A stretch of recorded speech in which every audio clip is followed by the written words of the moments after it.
Hello tout le monde, bienvenue sur cette nouvelle vidéo. Je suis ravi aujourd'hui de vous accueillir avec une invitée très spéciale. Salut. Bonjour Amina. Bonjour. Je vous présente Amina Souter.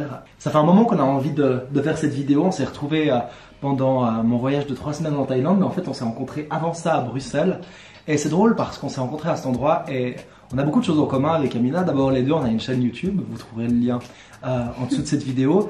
Et puis ensuite, en fait on a été dans la même école à Lausanne en Suisse. Et on s'est retrouvés, en fait on se connaissait pas à l'époque du tout. On s'est retrouvés bien après à Bruxelles et en Thaïlande, à Koh Phangan. Comme quoi le monde est petit et le hasard n'existe pas. Et au fait, Amina, sur ta chaîne, tu parles d'une thématique que j'ai abordée sur une seule de mes vidéos, qui est une des vidéos qui est la plus vue sur ma chaîne, une des vidéos qui a causé beaucoup de vos réactions, qui est la vidéo Je lâche ma diète. Tu l'as vue aussi, cette vidéo dans laquelle je témoigne dans ce même appartement et je parle en fait des troubles alimentaires qui sont apparus chez moi suite aux restrictions que je me suis imposées. Tu parles beaucoup de cette thématique, de guérir sa relation à l'alimentation. Est-ce que tu serais d'accord de te présenter en 2-3 mots et de dire en fait quel a été ton parcours à toi par rapport à l'alimentation? Bien sûr. Bonjour à tous, je m'appelle Amina, comme vous l'avez compris. Mon parcours par rapport à l'alimentation a commencé il y a très longtemps. En gros, je parle de troubles du comportement alimentaire sur ma chaîne parce que j'ai moi-même vécu la boulimie pendant à peu près 10 ans. J'ai vécu un autre trouble du comportement alimentaire juste après la boulimie qui est l'orthorexie. Je parle de ça en long, en large et en travers sur ma chaîne. Aujourd'hui, je suis coach en libération des troubles du comportement alimentaire. Donc je suis entrepreneur, infopreneuse, coach et conférencière, vu que je vais donner ma première conférence fin février à Paris et que j'ai pas l'intention de m'arrêter là parce que j'ai beaucoup de choses à dire sur le sujet. Par où commencer en fait? Beaucoup de choses à dire. Énormément de choses à dire. Moi je suis tombée dans la boulimie quand j'avais à peu près 16 ans, je pense. Je l'ai vécu jusqu'à l'âge de 26 ans. Voilà. Ça a été une période de ma vie très dure. Je raconte tout ça très en détail sur ma chaîne, donc vous pourrez aller voir si ça vous intéresse. J'ai beaucoup de vidéos sur lesquelles je raconte un peu mon parcours par rapport à la boulimie. Ce qui a commencé en fait le point de départ de la boulimie, c'était cette volonté de perdre du poids. Cette volonté de perdre du poids et du coup de restreindre mon alimentation. Et c'est pour ça que je suis aussi virulente sur le sujet de la restriction. Et c'est d'ailleurs sur ça en fait qu'on avait commencé à parler, je me rappelle, parce que tu me parlais de certaines diètes, etc. Et je te disais, malheureusement, ça cause des crises de boulimie. Et au final, il y a beaucoup de personnes qui sont en période de diète ou de restriction assez plus ou moins sévère. De sèche. De sèche, la sèche. Alors combien de personnes j'ai accompagnées qui ont fait des sèches, soi-disant, des cétogènes, etc. Pour perdre du gras et qui en fait se retrouvent à manger de la glace debout devant leur congélo. Ça c'est ce qu'on appelle une crise de boulimie. Et du coup, par rapport à ça, c'est aussi pour ça justement que j'ai commencé mon travail par rapport à l'alimentation intuitive et quelque chose qui me passionne aujourd'hui, le sujet de l'alimentation intuitive, parce que en fait on a été programmé pour la société pour se restreindre, pour ne pas faire confiance à notre corps, pour contrôler notre alimentation avec notre tête, alors qu'à la base on est avec cette possibilité innée justement de savoir exactement qu'est-ce qu'on a besoin de manger sans réfléchir, sans se poser de questions, mais que depuis notre plus jeune enfance, on est conditionné pour rester dans notre tête par l'industrie du fitness, par l'industrie des régimes qui nous fait croire qu'on ne peut pas faire confiance à notre corps pour nous vendre plein de produits dont nous n'avons pas besoin. Pour nous vendre cette image en fait du corps de rêve, ce qui va vous rendre enfin heureux, ce qui va faire que vous méritez d'être aimé ou pas, qui est complètement faux en fait, parce que vous méritez l'amour. En fait c'est votre droit de naissance, on est sur cette planète, on mérite d'être aimé, peu importe notre apparence, peu importe notre poids.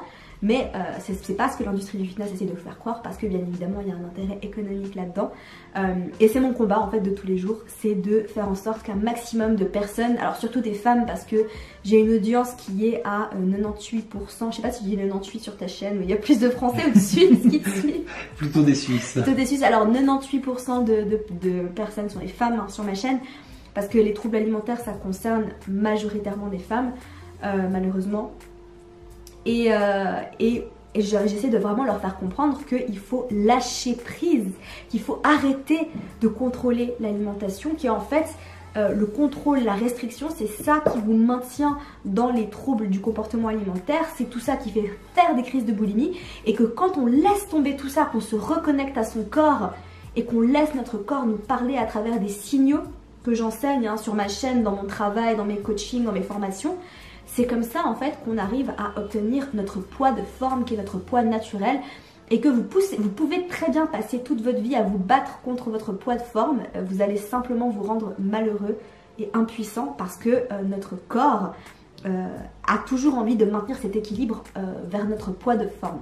Voilà, je sais pas si j'ai un peu répondu, je suis un peu partie... Génial, c'est hyper intéressant en fait, ça me permet de répondre à ma prochaine question, parce que entre le moment en fait où on est dans la restriction et puis qu'on suit un peu ce mood qui nous est proposé par la majorité en fait, par tout ce qu'on lit, par tout ce qu'on voit, et le moment où on découvre cette approche, l'alimentation intuitive, le lâcher prise, le fait de faire confiance à son corps et d'arrêter d'essayer de contrôler son poids via le mental, il y a un moment, il y a une sorte de basculement. Moi, je l'ai vécu il n'y a pas très longtemps. Et en fait, ce basculement, il a lieu juste après un déclic. Moi, un de mes déclics, ça a été notamment la rencontre avec toi et avec d'autres et avec des vidéos sur YouTube qui m'ont permis d'aller dans ce chemin-là. Quels ont été les déclics pour toi et comment s'est passée la transition entre restriction et se faire confiance? Parce que moi, j'ai l'impression que c'est compliqué.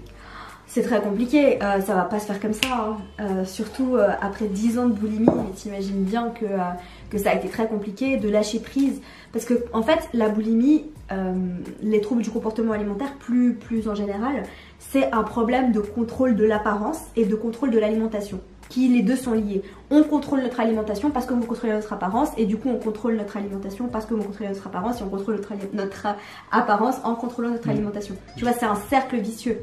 Donc pour sortir de là, en fait, il faut se libérer de pas mal de peurs, qui est une des plus grosses peurs des troubles du comportement alimentaire, qui est la peur de grossir. Parce qu'il y a cette idée, il y a cette croyance limitante qui m'a poursuivie pendant tellement d'années et qui poursuit beaucoup de personnes. Je ne suis pas digne d'être aimée si je ne suis pas mince. Voilà.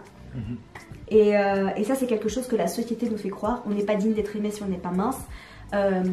Et il y a une sorte de grossophobie en général dans notre société d'aujourd'hui, comme quoi les personnes en surpoids ne méritent pas d'être embauchées, etc. Et c'est grave, c'est comme le racisme, sauf qu'en fait c'est toléré, et c'est soi-disant acceptable en fait, mais c'est pas du tout le cas. Et c'est quoi la question? La question c'était ça, c'était comment tu as opéré ce basculement en fait, avec l'acceptation corporelle et avec l'alimentation intuitive. Ok, alors du coup il faut déjà, moi ce que je dis tout le temps en fait sur ma chaîne, c'est qu'il y a plusieurs étapes et qu'il ne faut pas déjà essayer de tout faire en même temps. Si vous êtes victime ou si vous souffrez de boulimie ou d'anorexie, peu importe, si vous êtes dans la restriction, la première étape c'est de sortir de là. Voilà, c'est d'arrêter, c'est de lâcher prise. Faut pas essayer de commencer à manger intuitivement comme ça, on se réveille pas guéri, on se réveille pas comme par magie en mangeur normal, parce qu'en fait l'alimentation intuitive c'est simplement le fait de manger normalement. En fait tous les bébés mangent de manière intuitive. Exactement, quand on est bébé, les animaux mangent intuitivement, il y a beaucoup d'hommes qui mangent intuitivement plus que de femmes, parce qu'ils écoutent tout simplement leurs sensations de faim, leurs envies, etc. sans se poser de questions. Mais le déclic en fait qu'il faut avoir, c'est déjà d'une part de comprendre qu'est-ce qui vous maintient dans le trouble alimentaire ou dans la restriction. Pourquoi est-ce que vous voulez contrôler votre alimentation? Est-ce que c'est parce que vous croyez que le fait d'avoir une certaine apparence, le fait de contrôler votre apparence vous rendra plus heureux? Est-ce que vous êtes dans ce mode de pensée de me dire je serai enfin heureux quand j'aurai le corps de mes rêves? Je pourrai enfin partir en vacances quand j'aurai un six-pack, quand j'aurai des abdos. Et je crois que ça, on l'a vécu tous les deux et on peut vous témoigner que ça fonctionne pas. Ça fonctionne pas. J'ai eu le corps de mes rêves, j'en parlais beaucoup, j'en ai parlé un petit peu sur Instagram aussi, c'est-à-dire que quand j'étais dans la boulimie, je souffrais aussi d'addiction au shopping, et dans ma tête, en fait, l'idéal, c'était, je voulais faire un 34 et avoir mon sac Chanel. Et quand je ferai un 34 et quand j'aurai mon sac Chanel, eh ben, je serai heureuse, je serai enfin heureuse. Et j'ai eu les deux. J'ai fait mon 34, j'étais très malheureuse parce que j'étais orthorexique à l'époque. Donc l'orthorexie, c'est un autre trouble du comportement alimentaire. Certains thérapeutes, certains psychologues débattent pour dire en ce moment si c'est pas plutôt un TOC, un trouble obsessionnel compulsif, plutôt qu'un trouble alimentaire. Ça se discute. Mais c'est le fait en fait d'être complètement obsédé par l'alimentation saine, le fait d'avoir des peurs alimentaires, d'avoir peur de manger certaines choses, cette notion de pureté alimentaire aussi, hein, qu'on peut avoir dans le sens où certains aliments sont purs, d'autres aliments sont impurs, sont mauvais pour le corps, etc. Que ce soit pour des raisons de perte de poids ou des raisons de santé. Et j'étais complètement obsédée par tout ça, j'avais peur de manger gras. Là on vient de se manger des toasts à l'avocat, je ne pouvais pas manger d'avocat. J'avais peur de manger une salade avec de l'huile et j'étais pas du tout heureuse. J'étais pas lumineuse, j'étais pas joyeuse, j'avais pas de vitalité, j'étais complètement pâle, j'avais la peau sèche, etc. Enfin, rien n'allait. J'ai même eu des problèmes hormonaux parce que quand on est une femme et qu'on arrête de manger du gras, on a des problèmes d'hormones. Et donc voilà, et pour en être arrivé là, je peux vous dire, et toi aussi d'ailleurs, complètement. C'est pas ça le bonheur. Mais la question c'est à quel moment vous allez le comprendre et à quel moment vous allez pouvoir lâcher prise par rapport à ça, par rapport à cet objectif. Parce qu'il y a beaucoup de personnes en fait qui vont vers l'alimentation intuitive et ça c'est un des pièges de l'alimentation intuitive, qui traitent ça comme un nouveau régime en fait, qui se disent ah l'alimentation intuitive c'est génial, c'est enfin le truc qui va me permettre de perdre du poids. Bah non en fait, c'est pas ça le but de l'alimentation intuitive. Et moi je le dis dans toutes mes formations, dans mes coachings, dans toutes mes vidéos, si vous perdez du poids, c'est un effet secondaire. C'est pas la volonté. La volonté c'est de vous libérer de vos pensées alimentaires. Parce que quand on vit la restriction, qu'est-ce qu'on fait? Eh ben, on se réveille le matin, on est obsédé par la nourriture. Et on pense à ça 24 heures sur 24. Et le but de la vie, c'est de manger pour pouvoir faire d'autres choses, hein, pour pouvoir accomplir nos objectifs, mais pas d'être obsédé comme ça et de réfléchir tout le temps à ce qu'on va manger ou ne pas manger, de ne pas s'autoriser à manger ce qu'on a vraiment envie de manger, de ne pas culpabiliser après avoir mangé quelque chose, parce que manger c'est normal. Manger quand on n'a pas faim c'est normal, manger quand on est triste c'est normal, tout ça c'est complètement normal. Il faut arrêter de penser que c'est pas bien de manger. Merci beaucoup Amina. Et en t'écoutant, il y a une phrase qui n'arrête pas de résonner, alors je sais pas si peut-être elle va te parler aussi, mais on dit que, je sais plus où j'ai lu ça, où j'ai entendu ça, ou probablement plusieurs fois, que derrière tous nos désirs, en fait il y a des besoins profonds qui se cachent. Et en fait, il y a énormément de gens aujourd'hui dans notre société occidentale qui partagent le même désir, c'est-à-dire le désir d'être mince et d'avoir un joli corps. Et du coup, moi, en entendant cette phrase, je me dis, en fait, derrière la volonté de maigrir, de perdre du poids et d'être mince, il y a des besoins. Toi, est-ce que ça te parle? Est-ce que tu comprends les besoins qui peuvent se cacher derrière cette volonté? Pourquoi est-ce que tu as toujours voulu, quand tu étais dans ces troubles, être mince? En fait, pour toi, c'était quoi le besoin qu'il y avait là derrière? En fait, ce que je parle beaucoup aussi sur ma chaîne et dans mon travail, c'est que en fait, le trouble alimentaire, il a une racine très profonde. La raison pour laquelle vous essayez de perdre du poids, de vous restreindre, la raison pour laquelle vous tombez dans le trouble alimentaire, c'est parce qu'il y a un problème beaucoup plus grave qui se cache derrière le trouble alimentaire et qu'en fait, le trouble alimentaire est comme une bouée de sauvetage à laquelle on s'agrippe pour ne pas se noyer dans un océan qui est en fait ce problème beaucoup plus grave. Le problème que je vois autour de moi de manière constante, c'est un manque cruel d'amour de soi. Ça c'est la base en fait, c'est on ne s'aime pas, donc du coup on cherche à combler ce manque d'amour de soi à l'extérieur de soi. On essaye d'aller chercher l'amour à l'extérieur. Et comment est-ce qu'on fait pour aller chercher l'amour à l'extérieur? Eh bien on essaye de rentrer dans cette case que la société a construit pour nous. Voilà, cette case en fait de il faut avoir de l'argent, il faut être mince, il faut être ci, il faut être ça. Toute cette liste en fait de choses que on a été programmé en fait pour croire que quand on rentre dans cette case, eh bien on est enfin accompli, on est enfin heureux. Voilà, et qu'on est digne d'être aimé. Et ça, en fait, c'est pas seulement la publicité, les médias, mais c'est les films. Et j'en parle très souvent, en fait, je fais très souvent des analogies par rapport à ça, mais même un film banal, hein, que vous pouvez voir, genre Bridget Jones, ça, c'est le film qui a conditionné des centaines de femmes à penser que quand elles mangeaient de la glace après une rupture, elles allaient aller mieux. Tu vois? Vraiment. Ouais. Parce que c'est le truc qu'on fait pour aller mieux. Voilà. Et en fait, c'est que de la programmation parce que tout est une histoire au final. Tout est une histoire. Tout est une histoire qu'on a choisi de croire. Donc si vous choisissez de croire que vous allez être plus heureux en étant mince, eh ben inconsciemment, vous allez toujours avoir cette volonté de perdre du poids.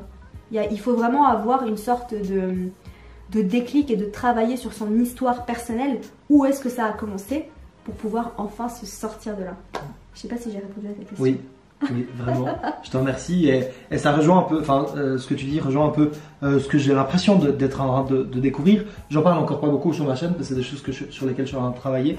Mais en fait, que la thématique de l'alimentation et de la relation au corps, bah, beaucoup de gens pensent qu'ils vont pouvoir traiter ça de manière comme si on pouvait se couper et couper des cases de notre vie et traiter que la case de notre vie. Par exemple, des gens qui seraient en surpoids et qui se disent mais en fait je vais faire un régime et du coup je vais plus être en surpoids. Alors dans la pensée linéaire et hyper peut-être un peu occidentale, ça a l'air de marcher, mais c'est une illusion complète en fait parce que on est beaucoup plus complexe que ça, dans le sens où on est un système entier et notre santé corporelle va de pair avec notre santé mentale, notre santé psychique, notre santé spirituelle et tous ces aspects de notre vie et de qui on est en fait, ils travaillent et ils sont en interdépendance perpétuelle. Et c'est marrant, enfin, je parle de ça par rapport à l'être humain, mais je suis en train de faire mon travail de diplôme en ce moment et ça parle exactement de ça, de la systémique, de comment les différents systèmes et les différents éléments ils interagissent entre eux et en fait de se rendre compte que tu peux pas, genre, si tu es en surpoids, juste te dire ah je vais faire un régime et puis je vais plus être en surpoids, les problèmes sera réglé. C'est beaucoup plus profond que ça. Et je pense qu'effectivement, si vraiment bah, tu as un problème où tu as beaucoup de surpoids,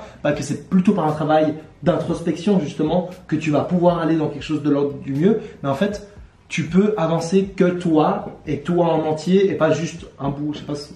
Ça fait complètement sens et c'est exactement ça parce que au final, on n'en parle pas assez, mais notre subconscient régit 95% de notre vie. C'est-à-dire que si vos pensées conscientes et inconscientes ne sont pas alignées, ça va donner ce qu'on appelle de l'autosabotage. C'est-à-dire que même si on reprend l'exemple de cette personne en surpoids, si elle décide de faire un régime et de changer le comportement, parce que pour moi le changement de comportement ne fonctionne pas, si on a toujours derrière cette croyance inconsciente qui se cache et qui est comme je viens de le dire, inconsciente, que cette personne n'est pas doué ou ne peut pas perdre du poids ou ne mérite pas de perdre du poids ou alors ne mérite pas d'être en bonne santé, peu importe comment, de quelle manière elle a absorbé cette croyance. En général c'est pendant l'enfance, hein. On entend quelque chose quelque part et puis en fait le subconscient il absorbe la croyance parce que quand on est, hein, on est un disque dur vierge qui va être gravé ensuite avec tout ce qu'on entend, tout ce qu'on nous dit, etc. Mais que du coup, si vos pensées conscientes et inconscientes ne sont pas alignées, vous n'allez pas pouvoir atteindre vos objectifs. C'est pour ça que, et ça c'est beaucoup plus large aussi, mais il y a certaines personnes qui deviennent millionnaires et qui perdent tout. Ouais. Tu vois. Et certaines personnes qui perdent beaucoup de poids et qui reprennent tout. Ça s'appelle de l'autosabotage. Ouais. Voilà. Ouais. Et c'est pour ça en fait que si vous voulez vraiment changer, ça sert à rien de travailler sur la surface. Comme moi, ce que je fais, par exemple, le travail que je fais, je vous aide bien évidemment avec les crises de boulimie, etc. Parce que ça vous soulage à court terme, bien évidemment. Mais il faut quand même faire un gros travail sur quelle est l'histoire qui se cache. Pourquoi est-ce que vous avez développé un trouble du comportement alimentaire? Pourquoi est-ce que vous êtes en surpoids? Moi, je travaille pas du tout avec la perte de poids ou quoi, on a juste pris cet exemple. Mais le cœur de mon travail, en fait, c'est de vraiment comprendre pourquoi vous avez développé un trouble alimentaire. Qu'est-ce qui se cache derrière cette volonté de maigrir? Est-ce que vous pensez que vous n'êtes pas digne d'être aimé si vous n'êtes pas mince? Est-ce que c'est ça qui se cache derrière? Est-ce que c'est autre chose? Et ça, c'est vraiment la chose la plus importante à faire, mais pas seulement pour le trouble alimentaire ou la perte de poids, peu importe, mais tout ce que vous voulez faire dans votre vie, il faut trouver la raison, la cause, la racine du problème. Et c'est pour ça qu'on fait du développement personnel. Je crois qu'on se rejoint sur la conclusion, sur le fait que le message final, c'est que notre réalité extérieure, c'est le reflet de notre réalité intérieure. Et que du coup, si on a envie de changement, si on a envie d'aller mieux, d'être dans le bien-être réel, concret, eh ben, il s'agit de faire ce travail introspectif, de travailler sur son monde intérieur. Et en fait, très naturellement, sans contrôle, sans forcer et sans peine, les changements vont arriver et se manifester dans notre existence. C'est ça. Merci beaucoup Amina. Avec plaisir. Ça me permet de rebondir sur le fait que tu as parlé d'accompagnement. Est-ce que tu peux nous en dire plus de quoi il s'agit? Bien sûr. Bah écoutez, déjà si vous voulez aller voir tout ce que je fais, si vous êtes senti concerné par un des problèmes que j'ai énoncés, vous pouvez aller voir ma chaîne YouTube. Je pense que le lien sera dans la barre d'infos, pour aller voir le travail que je fais, pas seulement par rapport aux troubles alimentaires, mais par rapport à la restriction, parce que ça concerne quand même beaucoup de personnes. Toutes les personnes qui essayent de contrôler leur alimentation à un moment donné peuvent vivre ce qu'on appelle des crises de boulimie, sans même le savoir. Donc il y a ça. Et puis pour les personnes qui veulent aller plus loin, je propose des accompagnements sous forme de coaching privé. Et puis j'ai des formations aussi, des programmes de formation avancés pour aider justement à se reconnecter à son corps pour réapprendre en fait à comprendre les messages que notre corps nous envoie pour nous dire quoi manger. Donc ça veut dire sortir de sa tête et arrêter de réfléchir avec sa tête pour pouvoir revenir à la maison, parce que votre corps c'est votre maison, c'est votre temple. Votre corps c'est le seul endroit où vous allez devoir vivre toute votre vie.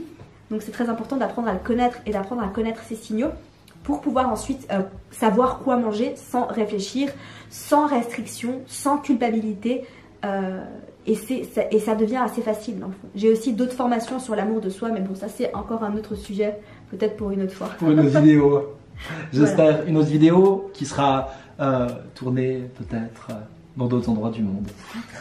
On a failli tourner cette vidéo en Thaïlande.